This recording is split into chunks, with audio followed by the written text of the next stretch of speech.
চাওক তাৰমানে কথাটো হৈছে কি যে আমাৰ নগাঁও জিলাৰ পৰা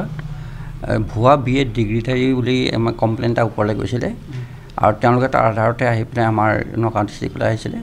আৰু তেওঁলোকে ভুৱা ডিগ্ৰীধাৰী চাৰ্টিফিকেট কিমান আছে আমাৰ পৰা বিচাৰিছিলে যদিও যিহেতু আমাৰ অফিচত নাথাকে আৰু গতিকে আমি স্কুলবিলাকলৈ চিঠি দিছিলোঁ আৰু উইদিন 2 days ভিতৰত তেওঁলোকক আমি জমা দিব দিছিলোঁ আৰু জমা দিওঁতে তেওঁলোকে আমি দেখা পালোঁ এতিয়ালৈকে প্ৰায়বিলাক হেডমাষ্টাৰ এণ্ড প্ৰিন্সিপাল আমাক জনালে যে 71 নম্বৰ স্কুলছে কৈছে তেওঁলোকৰ মানে বাহিৰ ইউনিভাৰ্চিটি কৰা মানুহ নাই তাৰপিছতে আদাৰ মানে তেওঁলোকে বিচাৰিছিলে বিশেষকৈ মগধ আৰু কুৰুক্ষেত্ৰ ইউনিভাৰ্চিটি কিন্তু তাতে এতিয়া আদাৰ ইউনিভাৰ্চিটিত 21 আমি পাইছোঁ আৰু মগধ ইউনিভাৰ্চিটিৰ পক্ষে কুৰুক্ষেত্ৰ ইউনিভাৰ্চিটি খালি আমি এখন পাইছোঁ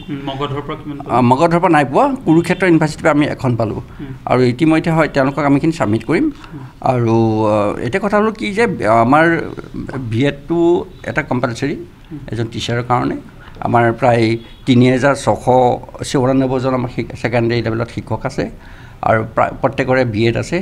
যদিও 2013ত যিখিনি আমাৰ প্ৰভিঞ্চিয়েলাইজ হৈছিলে প্ৰভিঞ্চিয়েলাইজ হোৱা বহু শিক্ষকৰ সময়ত যিহেতু BEd নাছিলে তেওঁলোকক এটা গভৰ্ণমেণ্টে সুবিধা দিছিলে যে তেওঁলোকে উইদিন 5 yearsৰ ভিতৰত BEd ডিগ্ৰীটো কমপ্লিট কৰিব লাগিব আৰু গতিকে কথা হ'ল যে BEdৰ কাৰণে আমি প্ৰত্যেক বছৰ 30 জনকৈ আমি ডেপুটেশ্যনত পঠাই আছোঁ আৰু আমাৰ গভৰ্ণমেণ্টৰ এটা অৰ্ডাৰ আছে যদি কোনোবা শিক্ষকে যদি BEd পাৰ্চনেলি কৰিব বিচাৰে তেওঁলোকে স্কুল ডিগ্ৰী কমপ্লিট কৰাৰ পিছত তেওঁলোকে আমাৰ ISৰ পৰা পাৰ্মিশ্যন লৈ BEd কৰিব পাৰিব আৰু তেওঁলোকে পাৰ্মিশ্যনটো লোৱাটো বাধ্যতামূলক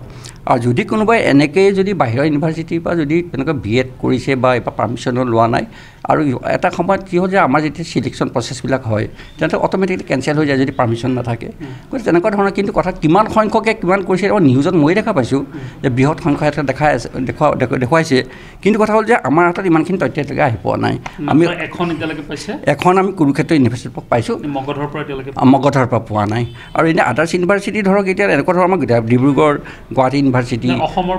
অসমৰ বাহিৰৰ আমি এতিয়ালৈকে 21খন পাইছোঁ তাৰ ভিতৰতে এখন পাইছোঁ আমি কুৰুক্ষেত্ৰ ইউনিভাৰ্চিটি 21খনৰ ভিতৰত তেওঁলোকে ৰিচেণ্টলি কৰা আছে কিছুমানে ধৰক 17 চন 20 চন 22 চন এনেকুৱা ধৰণৰ আছে না একচুৱেলি আমাৰ ফালৰ পৰা কি হ'ল যে বাহিৰৰ ইউনিভাৰ্চিটিত BEd কৰিম বুলি ক'লে আমি সাধাৰণতে NOC নিদিওঁ আমি বিশেষকৈ KK হেণ্ডিকত যিটো কৰে আইডল যিটো কৰিব আমি তাতে পাৰ্মিশ্যন দিওঁ এইখিনি যিহেতু আমাৰ তেওঁলোকে বিচৰা নাই গতিকে তেওঁলোকে বিশেষকৈ গুৰুত্ব দিছে যে মগধ ইউনিভাৰ্চিটি আৰু কুৰুক্ষেত্ৰ ইউনিভাৰ্চিটি হয় বাকি 21খনৰ তথ্য লোৱা নাই তেওঁলোকে এইটো বিচৰা নাই নাই তেওঁলোকে একো কৰা নাই খালি তেওঁলোকে তথ্য বিচাৰিছে আপোনাৰ তালৈ আহিছিলে তেওঁলোকৰ ৰিপৰ্ট আমি দিছোঁ